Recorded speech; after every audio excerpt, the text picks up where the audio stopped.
Apakah kamu bangun? Okay, so I'm not so bad. That's good. I'm just making sure we're all awake and ready for this conversation. Some quick housekeeping notes. This session is going to run for just an hour, which isn't a lot of time, and I want to make sure this is an interactive experience. We want you to participate as well as our audience that are watching in our live webcast.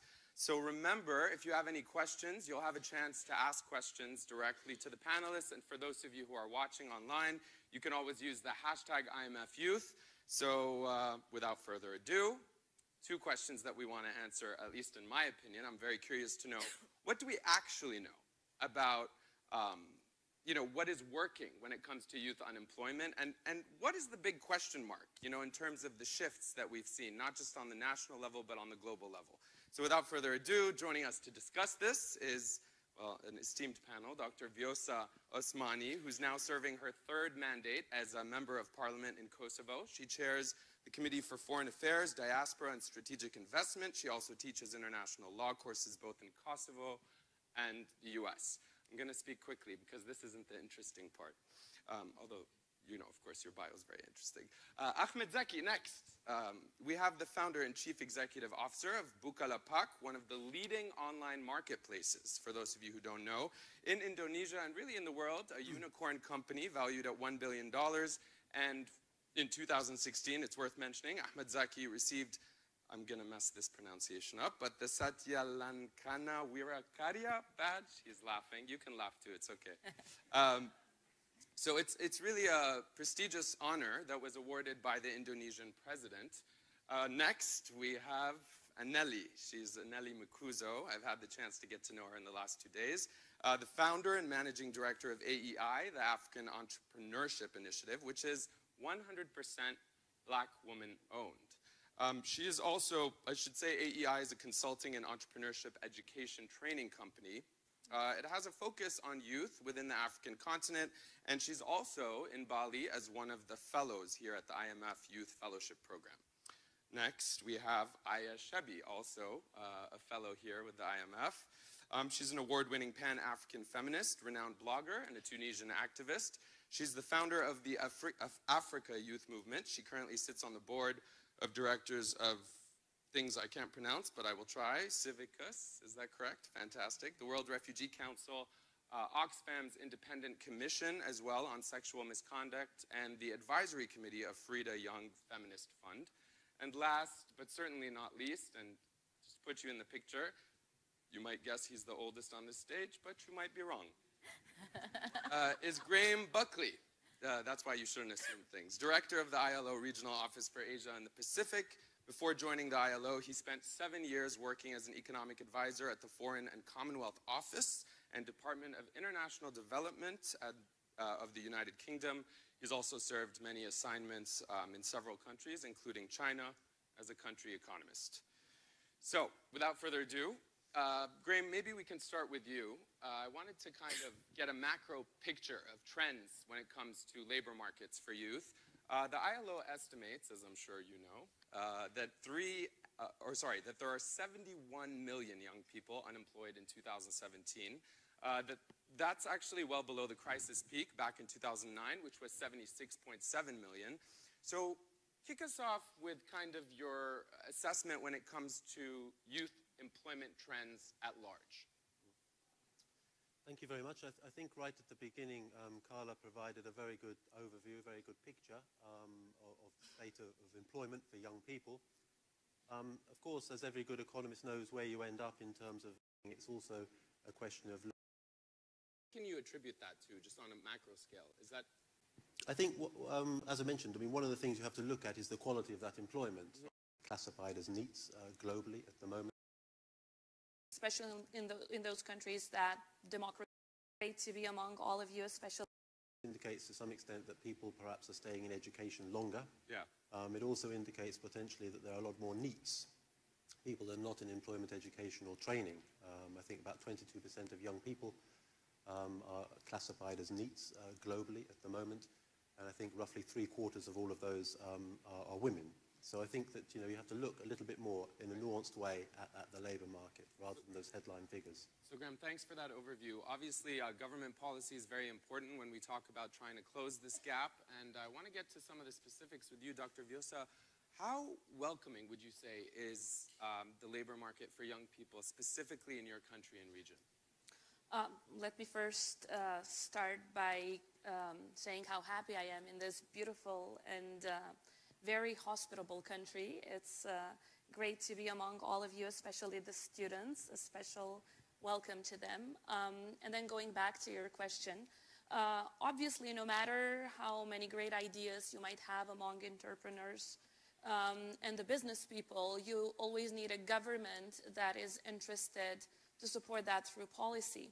And it is the job of the parliaments, especially in those countries that democracy functions, that parliament functions to push those governments to adopt and implement those policies. Because throughout these couple of days that we've been discussing among ourselves, we've seen that there's a huge gap between what legislation that is adopted says and what's the reality in the ground. For example, my country scores almost 100% in really exciting report that was recently published by the World Bank. It's called Women, Business and the Law. But then when we look, for example, on property rights and how much young women can inherit and how much they can use that property, but when we look at the reality in the ground, that only 6% of women in Kosovo actually do inherit anything in practice. So this leaves them with a very difficult situation to either finance their businesses or to get loans in order to be economically powerful and independent. My country, which is in Southeastern Europe, has the youngest population in Europe. Over 70% of the people are under 30, which is quite a huge potential and quite a big human capital because we're in an aging continent. Practically almost every other country in Europe has an aging population except for Kosovo. But if you do not have proper policies for the labor market, that can become quite a big burden. So we're trying to change that, and although I'm currently in the opposition, I'm trying to champion initiatives that create joint efforts of both the opposition, the government, the parliament, and the private sector that can last. So sustainability in policies is extremely important because we cannot have a positive effect with only one government in place. It needs to last so that we can have actual success in the ground. And if you don't mind, I'm going to kind of jump around because I want to make sure that this is a dynamic conversation and give everyone a chance to respond. I saw actually Aneli and Zaki, you were both nodding as she was making her points. So I would imagine, Aneli, that you agree with what she's saying. Yes, I do agree. And I will take, because I'm from South Africa, so in our context, we know that in terms of entrepreneurship, there's a big case study that entrepreneurship provides the most jobs. And currently, in the first quarter of 2018, South Africa was sitting at 38.2% of unemployed youth. So there's definitely a drive for entrepreneurship to be introduced to the youth. But the biggest challenge becomes that we can't say to the youth they must be entrepreneurs when there is no enabling environment. And That's the role of the government. And one of the pillars, well, they play a huge role, a center role in that, is that we need policies that enhance entrepreneurship. So we need tax policies. We need a technology infrastructure. We need access to markets. We need access to funding. So we need the World Bank and the IMF to kind of help us lobby for those policies. And I'm glad Kosovo is taking such a stand on, because that is going to be a great case study for us to look at. And how do you implement these policies and how do you drive sustainable entrepreneurship? Because at the moment in South Africa, you have up to 80% of startups fail between 2 and 3 years. So there's definitely something's not working. We don't have that environment. Well, and I want to talk more about the actual unemployment rate in South Africa, how that factors in. But because you mentioned the private sector as well and collaborating, Zaki, I want to ask you, I mean, you are the CEO of Bukalapak. So it's an e-commerce platform, but I know it's a lot more than that. I'm learning, as we go here.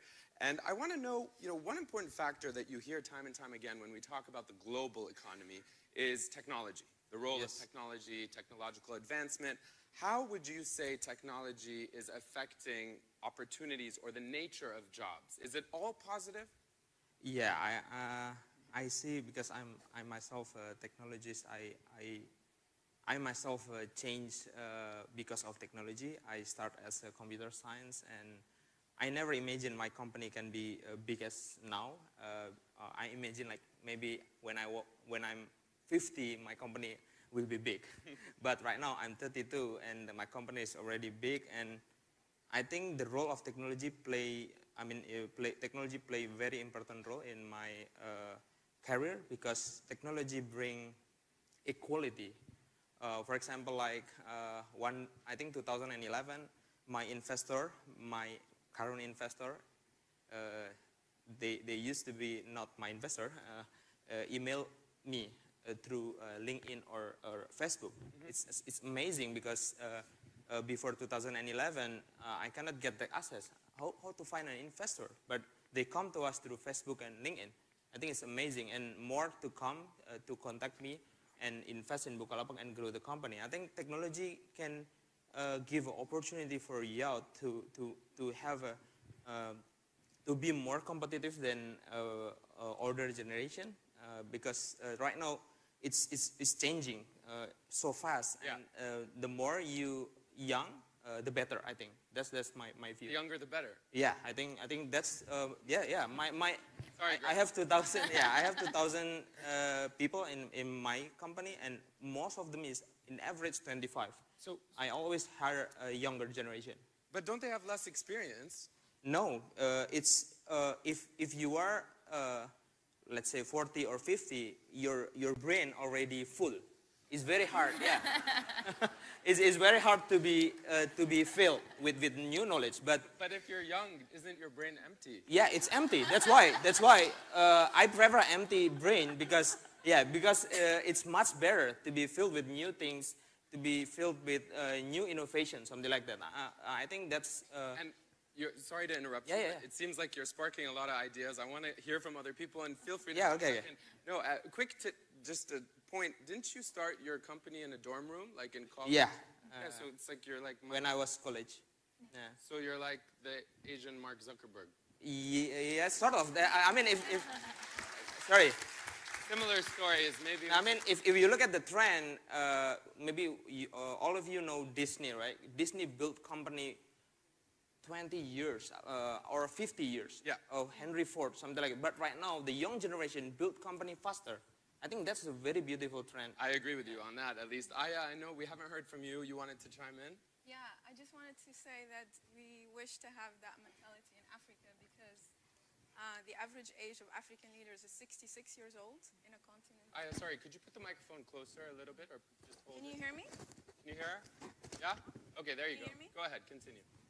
I was saying the average age of African leaders is 66 years old in a continent that has 70% under 30. So we have 44 years at least a gap. So people don't really think that the younger the better. They think the older, the more serious.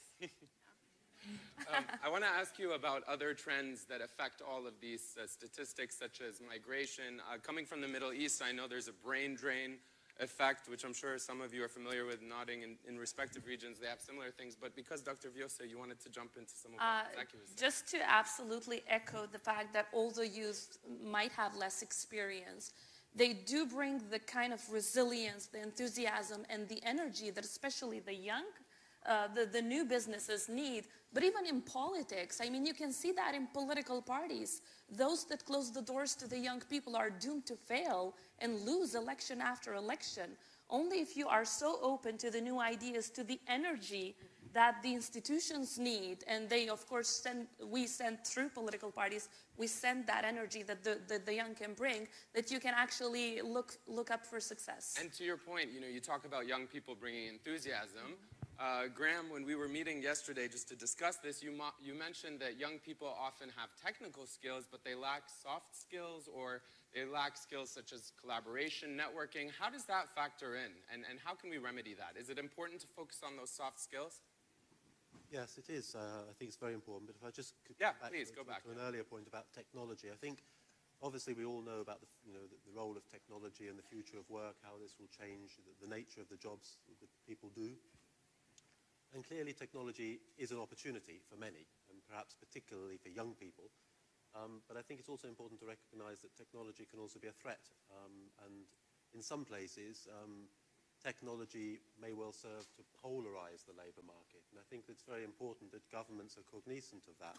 When you talk about a threat, are you referring to like automation or? I'm referring to partly automation and partly to taking away jobs that would otherwise be done by humans. But I'm also inferring as well that technology may change the nature of the workplace relationship and the conditions of work. Yeah.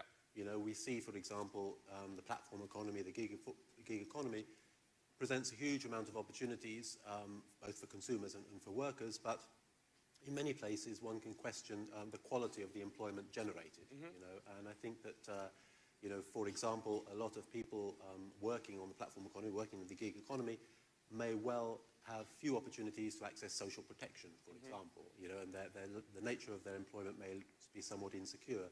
So I think one has to be sort of quite careful to recognize that technology is a great opportunity, but also for some people it may be a threat, and I think it's an opportunity that needs to be managed by government and to ensure that it does lead to equitable outcomes. Aya? Yeah, but I think also it's not accessible for everyone. So if we're talking about technology and praising a lot technology now and putting a lot of hope on technology solving a lot of problems, half of the world is offline and 70% of Africa is offline. So if we're talking about the disruption of technology, I think the disruption is not necessarily in its innovation, but in its accessibility. The more it's accessible to the citizen, to the refugee, to the IDP, to the migrant, you know, the more it can has more effect. But just want to get back to, not your question, but 2 points that I don't want us to not look at in the discussion. One is that there are 2 questions I think we sometimes overlook when talking about youth at work. The first is that to ask youth, what do you want? What do you want to work? We oftentimes try to analyze the market and analyze the education system and try to match. Basically, we have demand and we want to provide the supply for the demand. But we see more and more young graduates who graduate in something and go and work something completely different. Right. Is it because of the mismatch, or is it because we did not ask them, what do you want to work? And we're not trying to actually create the demand that meets the needs of young people. Right. And the second question is, after we understand what do you want to work, we need to ask them why. And the why is important because it's about purpose. And I say this from a decade of experience working with young people in 40 African countries. This generation is questioning its purpose. Yeah. And while this generation is busy trying to find you know, answers to who they are and what's their purpose, we are busy trying to reduce the unemployment rate. Yeah. And we are, you know, busy trying to provide more jobs, hire as many young people as possible in corporations, make everyone entrepreneur and part of the capitalist neoliberal system. That's what we're trying to do. Right. But, you know, we're telling them what to be an entrepreneur, be a leader, be this, be that. But let the youth be the hell whatever they want to be. Yeah. No, it's the youth. So the youth agree with Aya. I think that's good. No, but, you know, I often find that, you know, on a philosophical level, you know, we don't spend enough time questioning the motivation behind wanting to find jobs, wanting to be an entrepreneur. We were talking a little bit about this in LA. I know you wanted to chime in on the issue of... Yeah, so I think one of the things to touch on what Aya said is that the youth want autonomy. So however that looks in terms of I want to find a job, I want to be an entrepreneur, they want autonomy and they want purpose, which is great. But then we need to create environments where they can choose what they want to be. So whether you want to be an entrepreneur or you want to be employed, there are opportunities there for you to become those things. And just on the technological aspect, it's that technology is an enabler. That's what it does. It gives access to people. And if we're not cognizant of how are we making technology inclusive, we are further excluding people from the economy, especially the youth. When you talk about inclusive, is it an expense kind of thing? Because I know you mentioned to me in South Africa, Definitely. some people don't have the money to spend on internet access. So yes, cost is part of it. So in South Africa, we pay almost around an average of $10 for 1 gigabyte of data. So if you're looking at how much that is and what the average population earns in South Africa, people can't access technology. And what we found with a recent study is that what youth are actually using their data for is uploading CVs. Yeah. So if that's where we're going, that means that, again, we're excluding a lot of the youth, whether they want to participate or not. And Zeki, does that ring true? I saw you were nodding as Anelli was talking, but what can we do to get more young people with empty brains in companies like yours? Yeah, I think it's, I don't know, our education system looks like it's old, obsolete product. I think so many people try to fill the brain of the young generation with certain, this is the right things. Something outdated, yeah. maybe? No, I mean, yeah, something outdated. If in real life, it's not like that. Maybe the number of planets, I think I remember it's 9, but right now, 8, and then 12. I don't know, it's always changing. Why we teach something like that? We have to teach creativity, don't teach too much of content, teach less, but more flexible in learning for the youth. I think is very important. So you think education reform is a big part of this? Yeah, I think big problem. We have a very, very big problem in education. Oh, in your region, or you think it's a global issue? I think it's global. We try to centralize everything because right now it's decentralized, the trend. Why we centralize everything to education system? We have to make it more liberal. And as a professor, I mean, you're obviously involved in the education system on a higher kind of level. How big a factor in your experience when governments are trying to, implement policies to solve some of the unemployment when it comes to youth, do they take into consideration, reforming an education system? That seems like a very big task for a government. It is a big task, but those that don't take that into consideration fail, because we've seen it also with the Human Capital Index that the IMF will be publishing tomorrow, if I'm not mistaken, that education is the biggest pillar of it. You cannot expect to have youth at work and to create a workforce that is successful and has access to technology if you're not investing in education at early ages. So yes, I do teach at the highest level, at university level, but I have 2 little kids, twins, that are at kindergarten. They are 4.5, and I can see that is actually the most important stage. And Dr. Kim today was precisely pointing out how important for the future of that young person, both in terms of health, but also education, and how successful you will be in your life, are the first 1,000 days of your life. So we need to absolutely invest in education. And in terms of costs, one of the things that we're trying to do is what is called youth budgeting. So practically every single piece of legislation that comes to the parliament, and this is something that we're piloting in our region, we do both gender budgeting and youth budgeting. So we'll look at the law from the point of view of how much the projects that are supported by that piece of legislation are actually supporting youth, both in the labor market, in education, and also all sorts of fronts. So that is extremely important for governments in order to make sure that you don't just adopt one strategy and then leave it there in your drawer, but to make sure that youth is taken into account, projects supporting youth are taken into account in every law that is passed. And Graham and I want to get your thoughts on this, the topic of education, but I just want to get a quick sense. How many students are in the audience? Can you raise your hand? Okay, so a fair amount. And with your hand still raised, do you think that education is the biggest issue when it comes to youth unemployment? We have one person who agrees. Great. Because on Twitter, we put out a poll, and it's very interesting that this came up. I just want to segue. We asked, can you let us know the biggest challenges facing youth when looking for a job? And surprisingly, or maybe not surprisingly, 38% said outdated education systems, which is exactly what we're talking about here. And just to mention quickly, the second most mentioned issue was skills that are uneven with the market, which was 36%. So with that, which, if I may add, also relates to education. Right. Because if you're getting educated for skills that do not match the market, that's a big problem. And that's what Zeki mentioned, right. So Graham, education in your perspective on a macro scale, I mean, what is the incentive for governments to actually bring about those reforms? Yeah, I mean, this is a big conundrum. I think it's misleading to think that more education is necessarily better in terms of preparing people for the labour market in general. Obviously, it depends a lot on the particular sector and where in the economy we are talking about. You asked or raised a question, Ahmed, earlier on, which I didn't answer, about soft skills. Sure. I think that the very fact that there are so many graduates of tertiary education who are unemployed, in Thailand, where I am coming from, I think 1/3 of all unemployed people are highly skilled graduates.